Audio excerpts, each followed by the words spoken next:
உருளைக்கிழங்கு பட்டாணி மசாலா தான் செய்ய போகிறோம். இப்போது கடுகு உளுந்தம் பருப்பு போட்டு பொரிஞ்சதும் ஒரு டேபிள் ஸ்பூன் வந்து சீரகம் ஆட் பண்ணிக்கோங்க.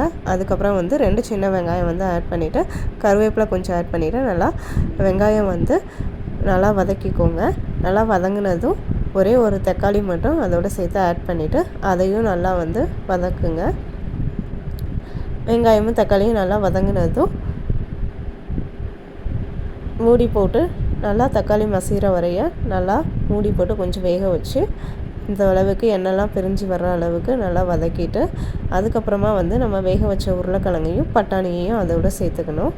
சேர்த்துட்டு மசாலாவுக்கு தேவையான உப்பு, அதுக்கப்புறமா வந்து மஞ்சள் ஒரு டேபிள் ஸ்பூன் வந்து மஞ்சள் ஆட் பண்ணிவிட்டு நெக்ஸ்ட்டு வந்து குழம்பு மசாலா தூள் வந்து நான் ஆட் பண்ணியிருக்கேன். குழம்பு மிளகாய் தூள் வந்து ஆட் பண்ணிக்கோங்க. அப்போ தான் வந்து உருளைக்கிழங்கு மசியல் வந்து நல்லாயிருக்கும்.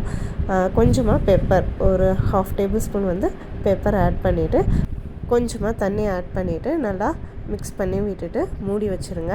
மூடி வச்சுட்டு ஒரு 5 மினிட்ஸ்க்கு அப்புறம் இந்த மாதிரி எண்ணெய்லாம் பிரிஞ்சு வந்ததுக்கப்புறமா நல்லா கிளறி விட்டுட்டிங்க அப்படின்னா அவ்வளோதான், நமக்கு கல்யாண வீட்டு ஸ்டைலில் உருளைக்கிழங்கு பட்டாணி மசாலா ரெடி ஆயிடுச்சு. கண்டிப்பாக வீட்டில் நீங்கள் ட்ரை பண்ணி பாருங்கள்.